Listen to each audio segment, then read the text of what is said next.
मुक़द्दस या यरूशलेम के नाम से जाना जाता है। इस शहर को दुनिया के सबसे पुराने शहरों में से एक माना जाता है।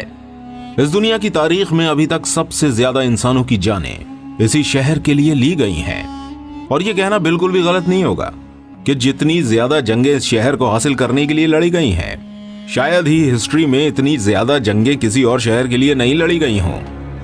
दोस्तों, इस शहर के बारे में यह भी कहा जाता है कि इस शहर का जर्रा जर्रा मुक़द्दस है। दोस्तों, आपको बताते चले कि यह दुनिया का इकलौता ऐसा शहर है जिसको तीनों ही इब्राहिमी मजहबों यानी कि यहूदियों और ईसाइयों के साथ साथ मुसलमानों में भी हद से ज्यादा मुक़द्दस माना जाता है। यहूदी मजहब के मुताबिक हमारी दुनिया की शुरुआत इसी शहर से हुई थी। साथ ही साथ इब्राहिम अलैहिस्सलाम ने अपने बेटे की कुर्बानी की तैयारी भी इसी शहर से शुरू की थी। इतना ही नहीं, इसी शहर में वो दीवार भी मौजूद है जिसको यहूदी मजहब में सबसे ज्यादा पवित्र जगह माना जाता है। ये वही दीवार है जिसको वेस्टर्न वॉल कहते हैं और ये दीवार गिरिया के नाम से भी जानी जाती है। आपको बताते चलें कि ये दीवार उसी हैकल सुलेमानी का बचा हुआ बाकी हिस्सा है जिसको हजारों साल पहले हजरत सुलेमान अलैहिस्सलाम की तरफ से बनवाया गया था। दोस्तों, वहीं ईसाइयों का मानना है कि इसी शहर में हजरत ईसा अलैहिस्सलाम की पैदाइश की जगह मौजूद है, बल्कि यही वो शहर था जहां पर ईसा अलैहिस्सलाम को सूली पर भी चढ़ाया गया था। साथ ही साथ ईसाइयों का सबसे मेन कलीसा भी यही मौजूद है। और अगर बात करें मुसलमानों की, तो इस शहर में अल अक्सा नाम की वो मस्जिद मौजूद है जिसको इस्लाम धर्म में तीसरी सबसे पवित्र जगह माना जाता है। यानी मक्का मदीना के बाद मुसलमान अगर सबसे ज्यादा अहमियत किसी जगह को देते हैं तो वो यही जगह है। इसके अलावा मुसलमानों के लिए ये शहर किबला अव्वल भी है, क्योंकि काबे से पहले मुसलमान इसी शहर की तरफ मुंह करके नमाज पढ़ा करते थे। दोस्तों, हमारे आखिरी पैगंबर यानी हजरत मोहम्मद सल्लल्लाहु अलैहि वसल्लम ने जब मेराज का सफर किया था तो यही वो शहर था जहां अल अक्सा के अंदर पैगंबर हजरत मोहम्मद सल्लल्लाहु अलैहि वसल्लम ने सभी नबियों की इमामत की थी। इसके अलावा हजरत सुलेमान अलैहिस्सलाम और हजरत दाऊद अलैहिस्सलाम जैसे बहुत सारे बड़े बड़े नबियों की कब्रें भी यहाँ पर मौजूद हैं, जो शहर की अहमियत को और भी ज्यादा बढ़ाती हैं। दोस्तों, शायद यही वजह थी कि हिस्ट्री में इस शहर को हासिल करने के लिए मुसलमान और ईसाइयों के बीच एक के बाद एक जंगें होती रहीं। मुसलमानों और ईसाइयों की ये जंग कई सदियों तक चलती रही थी। दोस्तों, अब जानते हैं आखिर इस शहर की शुरुआत कैसे हुई। आज से तकरीबन 7000 साल पहले भी इस शहर के अंदर इंसानी आबादी हुआ करती थी, जो इस शहर को पुराने शहरों में से एक शहर बनाती है। इस शहर को सबसे पहले हजरत दाऊद अलैहिस्सलाम ने फतह किया था। ये वही दाऊद अलैहिस्सलाम हैं जिन्हें यहूदी और ईसाई धर्म में डेविड के नाम से जाना जाता है। दाऊद अलैहिस्सलाम ने इस शहर को फतह करने के बाद इसको अपनी सल्तनत की राजधानी बनाया। हजरत दाऊद अलैहिस्सलाम ने इस इलाके पर तकरीबन 33 साल तक हुकूमत की थी। उसके बाद उनकी ये हुकूमत उनके बेटे हजरत सुलेमान अलैहिस्सलाम के पास चली गई। ये वही हजरत सुलेमान अलैहिस्सलाम हैं जिनको सोलोमन के नाम से भी जाना जाता है। सुलेमान अलैहिस्सलाम ने ही हैकल सुलेमानी नाम की मशहूर इमारत को भी बनवाया था, जिसके अंदर ताबूत सकीना को रखा गया था। दोस्तों, ताबूत सकीना हद से ज्यादा खास हुआ करता था। इस संदूक के अंदर पुराने गुजरे हुए नबियों के तबर्रुकात रखे हुए थे। दोस्तों, हजरत सुलेमान अलैहिस्सलाम के चले जाने के बाद इस शहर में बहुत सारे उतार चढ़ाव आते रहे। इसके बाद 598 बीसी में यानी कि हजरत ईसा अलैहिस्सलाम से भी तकरीबन 600 साल पहले बाबुल के बख्त नसर नाम के एक जालिम बादशाह ने इन लोगों के ऊपर हमला कर दिया।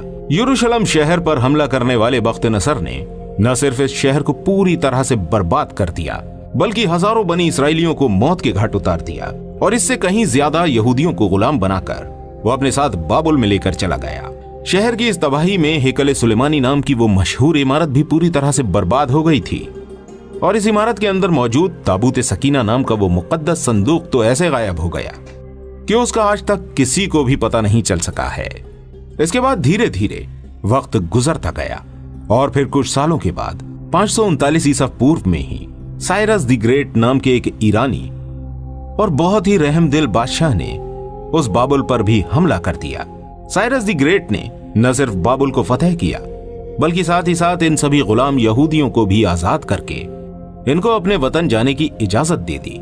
ये लोग न सिर्फ अपने वतन में वापस हुए, बल्कि इन्होंने साइरस द ग्रेट की मदद से उस मशहूर इमारत को फिर से बनवा लिया, जिसको हैकल सुलेमानी के नाम से जाना जाता था। वक्त ने अपने आप को एक बार फिर से बदल डाला और 70वीं ईस्वी में उस दौर की दुनिया की सबसे ताकतवर सल्तनत यानी कि रोमन सल्तनत ने यरूशलेम शहर पर हमला कर दिया।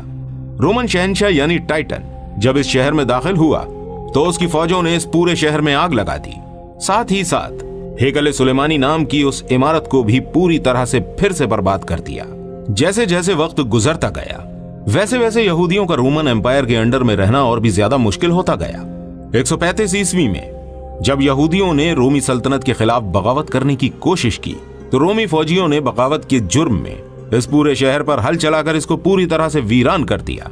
और दोस्तों इतना ही नहीं, यहूदियों से हद से ज्यादा नफरत की वजह से रोमी लोगों ने अब उस खास जगह पर कूड़ा और गंदगी डालना भी शुरू कर दी कि जहां पर किसी दौर में हेकल सुलेमानी हुआ करता था, यानी यहूदियों की सबसे पाक जगह।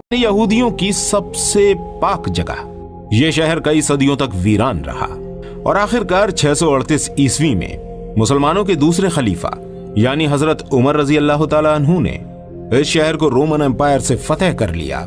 इसके बाद एक लंबे वक्त तक यह शहर मुसलमानों के हाथ में रहा, मगर शुरू से ही ईसाई फौजें भी इस शहर को हासिल करने की कोशिशें कर रही थीं।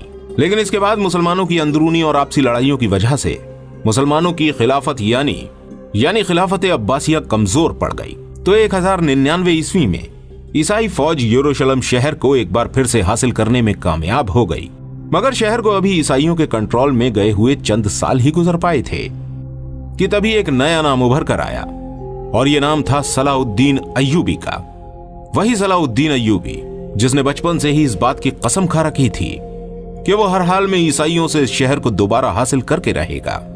यही वजह है कि सलाउद्दीन अय्यूबी ने शुरू से ही इस शहर को हासिल करने की कोशिशें शुरू कर दी थी और आखिरकार 1187 में यानी 100 साल से पहले ही एक बार फिर से यह शहर मुसलमानों के हाथ में आ गया, यानी सलाउद्दीन अय्यूबी ने इस शहर को फतेह कर लिया था।